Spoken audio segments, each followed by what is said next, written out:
জানাবো আজকের বাছাই করা গুরুত্বপূর্ণ তাজা খবর। শুরুতেই হেডলাইন। 27টি মার্কিন ঘাঁটিতে ইরানের ড্রোন হামলায় এবার কি তবে পরমাণু যুদ্ধ শুরু? পশ্চিমবঙ্গে সংখ্যালঘুর নাম বাদ গেলে কত বদলে যাবে নির্বাচনী সমীকরণ?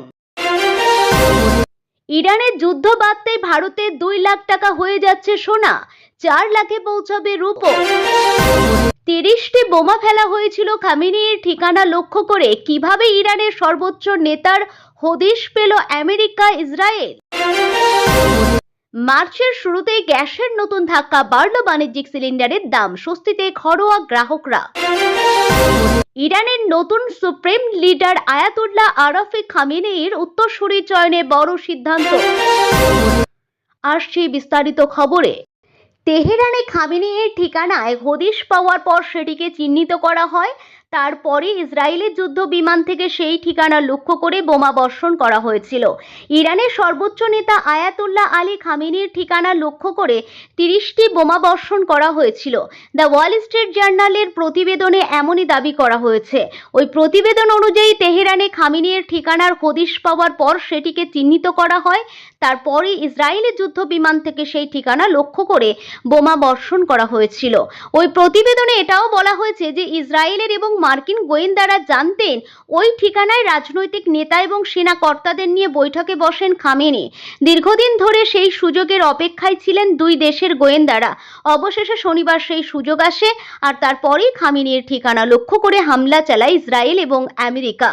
ওই প্রতিবেদনে বলা হয়েছে, ইসরায়েলের গোয়েন্দারা জানতে পেরেছিলেন শনিবার 3টি ঠিকানায় সেনাকর্তা এবং রাজনৈতিক নেতাদের নিয়ে বৈঠকে বসেন খামেনেয়ি। সেই 3টি ঠিকানাকে আগে চিহ্নিত করা হয়েছিল।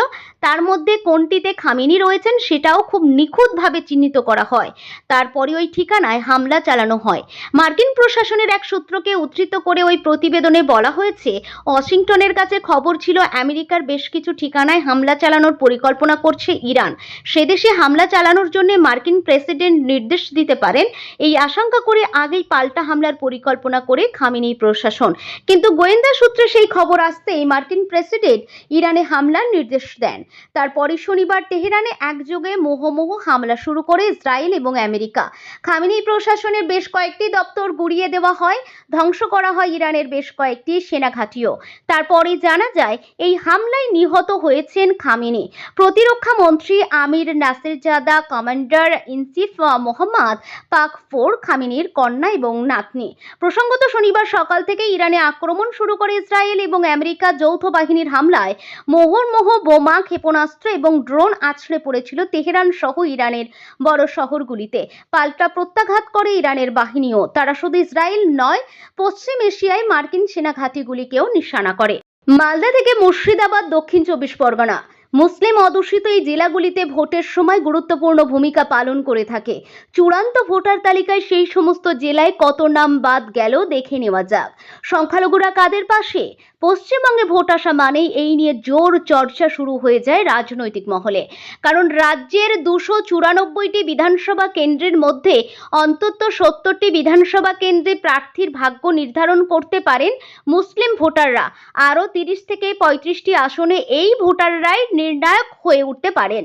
এই আবহে শনিবার প্রকাশিত হলো এসআইআর এর চূড়ান্ত ভোটার তালিকা, যেখানে মালদা, মুর্শিদাবাদ এবং 24 পরগনার বিভিন্ন সংখ্যালঘু অধ্যুষিত বিধানসভা কেন্দ্রে কতজনের নাম থাকলো আর কতজনের নাম বাদ গেল তারও পরিসংখ্যান তুলে ধরা হয়েছে।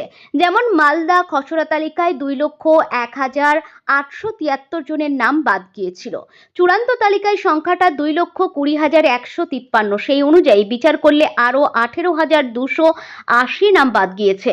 মুর্শিদাবাদে খসড়া তালিকায় নাম বাদ গিয়েছিল 2,78,000 জনের, আর চূড়ান্ত তালিকায় বাদ গেল আরও 14,985 নাম। সব মিলিয়ে প্রায় 2,93,000। এ নিয়ে রাজ্যের মন্ত্রী ফিরহাদ হাকিমের বক্তব্য, ওরা যতই ফন্দি করুক, অমিত শাহ যতই মুর্শিদাবাদকে ভয় পান, যতই বাঙালি ভোটার কাটুন, বাঙালকে কাটাতে পারবে না। আমরা কেউ অনুপ্রবেশকারী নই, আমরা কেউ রোহিঙ্গা নই। আবার উত্তর চব্বিশ পরগনার একাংশে মতুয়ারা যেমন থাকেন তেমনি সংখ্যালঘু অধ্যুষিত বেশ কয়েকটি বিধানসভা কেন্দ্র আছে। সেই জেলায় খসড়া তালিকায় নাম বাদ গিয়েছিল 7,92,000-এর উপর। চূড়ান্ত তালিকায় দেখা গেল নাম বাদ গেছে আরও 1,42,297 জনের। আবার দক্ষিণ চব্বিশ পরগনায় খসড়া তালিকায় 8,18,432 ভোটারের নাম বাদ গিয়েছিল। শনিবারের চূড়ান্ত তালিকায় দেখা গেল 78,548 জন ভোটারের নাম বাদ গিয়েছে। অর্থাৎ এই 4 জেলায় অন্যান্য ধর্মাবলম্বীদের পাশাপাশি সংখ্যালঘুদের নামও বাদ গিয়েছে অনেক। রাজ্য বিজেপি সহ সভাপতি তাপস রায় বলেন, ওদের এনে বরঞ্চ অনেকটা ব্রিগেড করিয়ে দিক, যা বাদ যাওয়ার সংখ্যা বলছে সেটা দিয়ে তো ব্রিগেড হয়ে যাবে। শনিবার চূড়ান্ত ভোটার তালিকা প্রকাশ করা হলেও সুপ্রিম কোর্টের নির্দেশে এখনো 60 লক্ষ ভোটারের নথিপত্র খতিয়ে দেখছেন বিচারকরা। ফলে আরো কার কার নাম তালিকায় যোগ হবে তা ধাপে ধাপে প্রকাশ করা হবে। আয়াতুল্লাহ আলী খামেনির উত্তরাধিকারী কে হবেন, সকাল থেকেই এই প্রশ্ন ঘুরে ফিরে উঠে আসছে। সেই আবহে গুরুত্বপূর্ণ সিদ্ধান্ত নিল ইরান।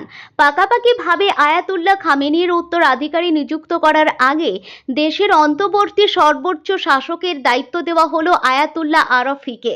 আয়াতুল্লাহ আরাফির পুরো নাম আয়াতুল্লাহ আলী রেজা আরাফি। জন্ম 1959 সালে। ইরানে যে সেমিনারি সিস্টেম রয়েছে তার অন্যতম শীর্ষস্থানীয় ধর্মগুরু তিনি।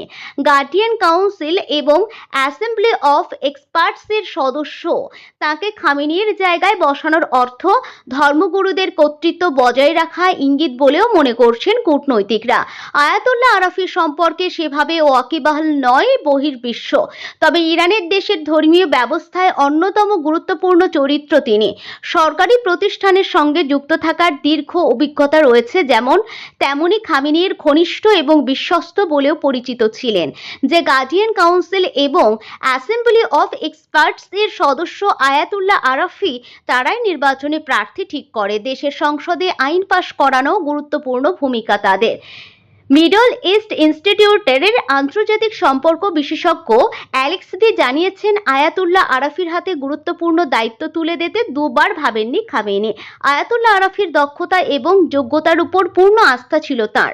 রাজনৈতিকভাবে তেমন হেভিওয়েট নন আরাফি, নিরাপত্তা বাহিনীর সঙ্গেও তেমন মহরহ নেই তার।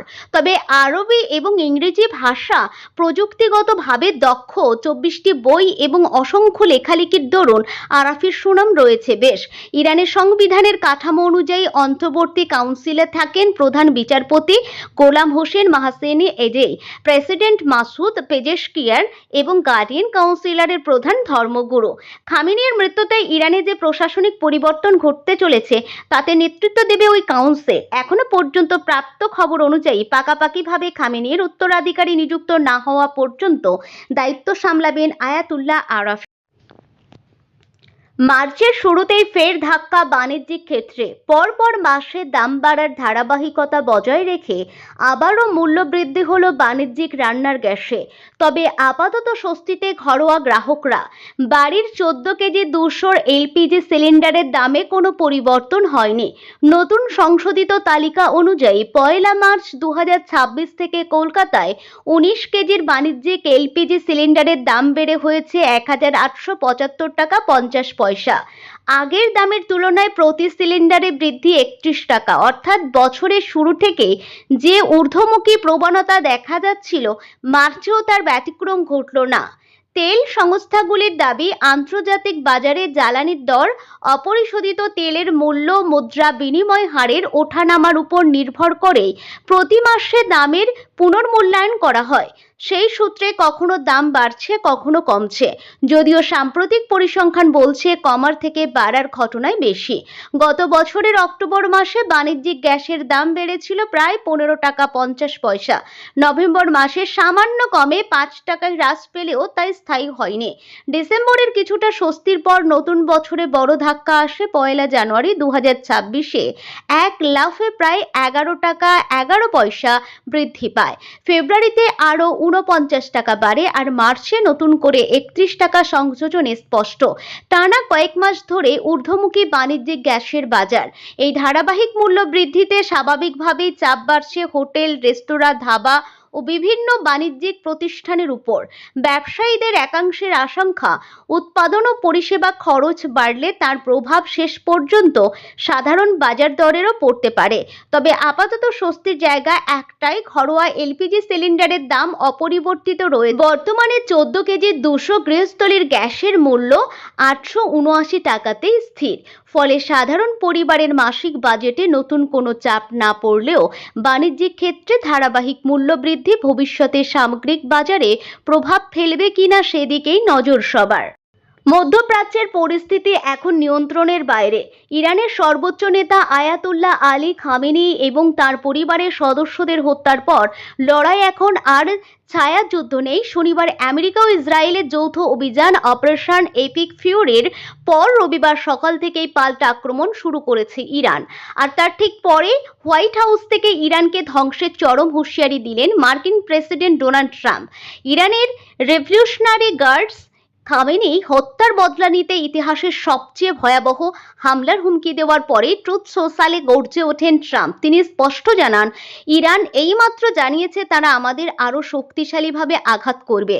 তাদের এটা না করাই ভালো, কারণ তারা যদি তা করে তবে আমরা তাদের উপর এমন শক্তি প্রয়োগ করব যা আগে দুনিয়ায় কেউ কখনো দেখায়নি।